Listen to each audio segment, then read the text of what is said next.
Good afternoon, guys. Proud of the boys for battling and finding a way to go on the road and come back with a W, which was very critical for where we are in the season. Anytime you go on the road and you win, you can always take a lot of positives from that. Obviously, there's a lot of credit to Old Dominion, the way they battled and really gave themselves a chance to come back in the game. But we did enough to, at the end of the day, win the game, which is very important and critical for where we are in the season. So, our message at halftime to the team, we talked about, going up 35-7, everything that needed to get done in terms of really finishing and putting a team to bed. And I think sometimes human nature a little bit is you got to be careful of just not it's subtle, and it can happen to you easy of just not letting up a little bit. And Old Dominion made a play, and then all of a sudden we made it a game where we had a lot of back and forth and had to do enough at the end to get the W. So told the boys in the locker room we're very capable and able of playing at a high level. It's very evident of what we were able to do going on the road and getting the win and really getting yourself in a position to be up 35-7. And the big word was finish. Finishing strong and finish. So we're moving ourselves forward to a very talented Western Michigan team that's doing an outstanding job. Tim Lester and his staff are coaching the boys very well. They're playing hard. They're playing at a high level. Defense is doing a really good job. I think they're giving up right around 21 or 22 points a game, and very efficient in the throw game and running the ball with efficiency. And they came off a big win against Pitt and going on the road against San Jose State to get that W. We have all the respect in the world for the team that's coming in here to begin MAC play. You mentioned last week wanting to play well and win. Yeah. Kind of take the result out of it. How do you feel about the way you played in that game and what you're playing going into the conference? Yeah, I thought we had an outstanding week of preparation. I told the team that going into the week we were very confident, very, very aware of where we were and very confident with our preparation. I think when you go up 35-7 at halftime, the feeling that I had going into the game was kind of given back to me. I felt confident going in. You go up 35-7. It wasn't a surprise to me in terms of the way we prepared all week. And we had a strong message at halftime about not what do we have to do next? How do we finish this thing? And, we had one fumble that occurred, and it kind of gave them some hope, and then it turned into a game. And that's what the film says, and that's what it was. So we pointed out the mistakes that were there. We pointed out what we need to do better. We pointed out the things that of why. We always talk about how and why this happened.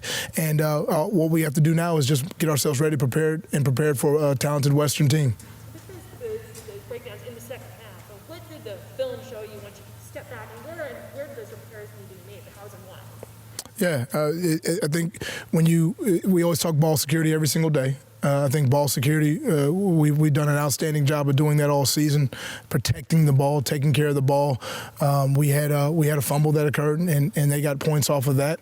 And then there was a couple long down and distance situations where just kind of atypical situations where the quarterback made some plays with his legs, and it's a credit to him. And we had some guys at the point of attack that just missed a couple tackles. So there's ample opportunity for us to get off the field in some situations that we didn't. Everything that happened on the film was very correctable. Very confident in our coaching and our coaching staff correcting the mistakes that occurred. And now we're moving forward to Western. What does it say about this team to finally play in a close game and then come out on the winning side? Yeah, I mean, I think it's a good reminder for every single person that winning is very difficult. It's very hard to win. It's hard to win at home. It's hard to win on the road. And dealing with the results of losing is also hard. So we tell our team every day we have to choose our hard. So we choose our hard. Our hard is our preparation, is our way of doing things. We feel like the way we practice and how we practice really gives us an advantage. And we're just proud of the guys for getting the result that we needed to get, but also very aware of the process that went into, one, putting ourselves up 35-7, but also how we gave a team an opportunity to come back on us. But also, at the end of the day, we had to finish, and we finished on top. And that's what we needed to do. Going on with that, how do you work on finishing? I mean, is that something you can work on in practice? No, you just what you do is you look at the mistakes, and then you just correct them. You address them, you acknowledge them, you correct them. There's nothing that happens that we don't address. And whether it's from a schematic standpoint, whether it's from a player personnel standpoint, knowing and respecting situations, you have to just identify your mistakes in coaching. You have to identify your mistakes as a player, and that's how you improve your roster and improve your coaching, improve your team throughout a season. So you acknowledge, you recognize, and you correct, and that's really how you finish. It's just acknowledging what's on the film and what we need to do to get better. Coach, going into MAC play, what gives you the most confidence about this group, and what do you view potentially maybe as a big challenge for them? Yeah, I think the confidence comes through, I think the connection that's been built with this roster in a very, very short time. Western Michigan's in the year 5 of their culture and coaching staff. I'm in the 5 months of my culture and coaching staff here. And to have the grit and toughness to go on the road and get a W where I could be sitting here telling you why it didn't happen, but we found a way to get it done. It gives you confidence. We're probably a couple plays away from really standing in front of you and being 3-1, but we're not. But it gives you confidence knowing that we have those kind of playmakers and that kind of capability to play at a high level, to play with really, we feel like every team and any team that's on this schedule. And I just think that we're always aware of improving the roster. I think that it's not anything that gives me pause. It's just you're always aware of who you're asking to do what position are you putting a player in? Are you asking a player to do something he's capable of doing? Are you putting him in a position to be successful? And really, that's where our mind stays, and that's where my mind stays. But confident of the grit and toughness of this team, the connection in the locker room, the accountability in the locker room. We were very, we enjoyed the W, but we also were very aware of the accountability of, hey, we can do better. And they were all asking questions of, hey, what do we have to do here to get better and improve? And when you have a team that looks at things that way, you give yourself a chance to correct mistakes and move on. Coach, Gaddafi and James generated 2 big turnovers for you guys. What's it like having those 2 middle linebackers, inside that you could just trust to go out there and get the job done? Yeah, this guy's playing at a high level. I mean, James Patterson, he's done it, really since game 1, and he's been doing it even his whole time here. Gaddafi Wright, same way. Just guys that are making plays, flying around the football, active, usually at the bottom of the pile, asking the right questions. Gaddafi even today was, hey, Coach Mo, what about this drop? Where do my eyes need to be? What's my angle here?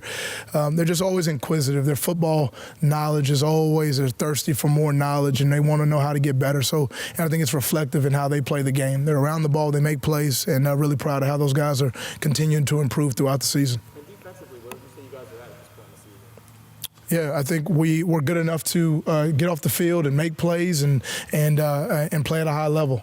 We have a ton of guys that are playing very well for us.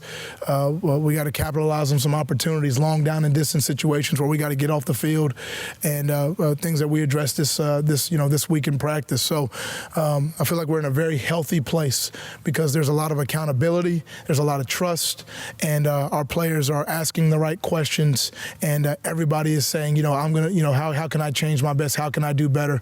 And that just gives you an opportunity to improve. Really enjoy coaching these guys right now. And offense, you're just throwing the ball a little more this year, too. You have 822 yards on pass and 752 on the run.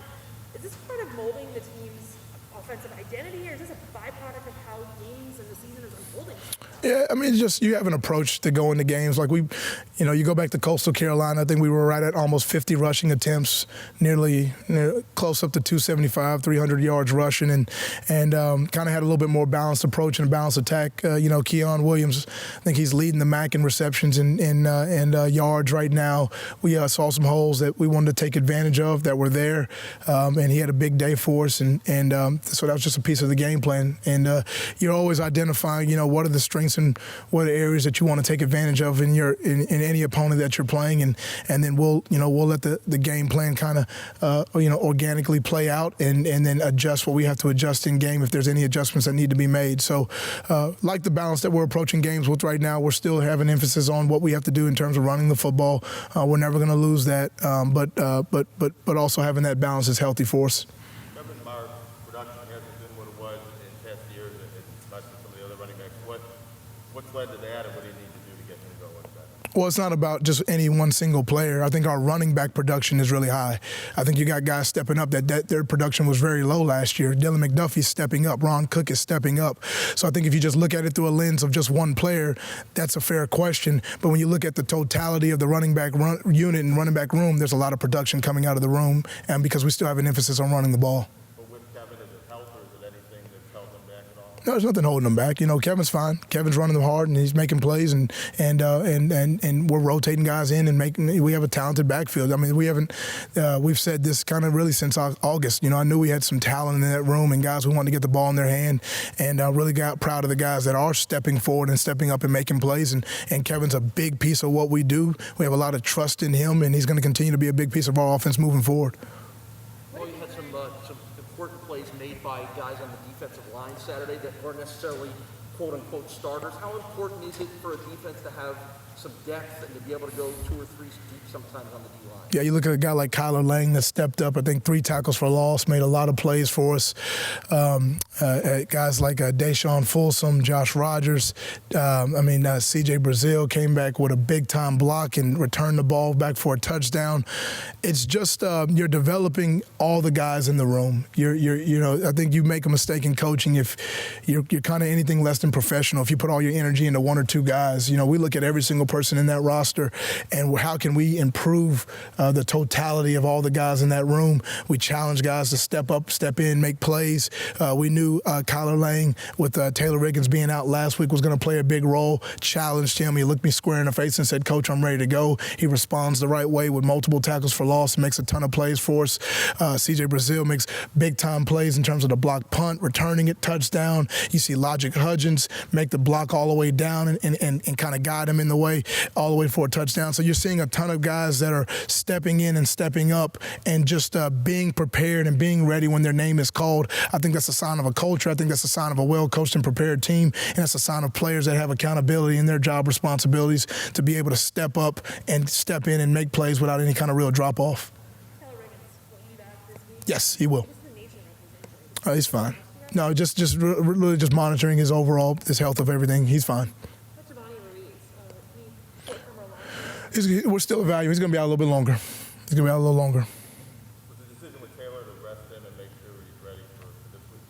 Yeah, we just know Taylor's talented, and we kind of let him go through the pregame and see how he felt, and it was a little questionable, so we just made a game time decision, pregame decision, just to hold him back for 1 week. What was kind of the breakdown on those blocks?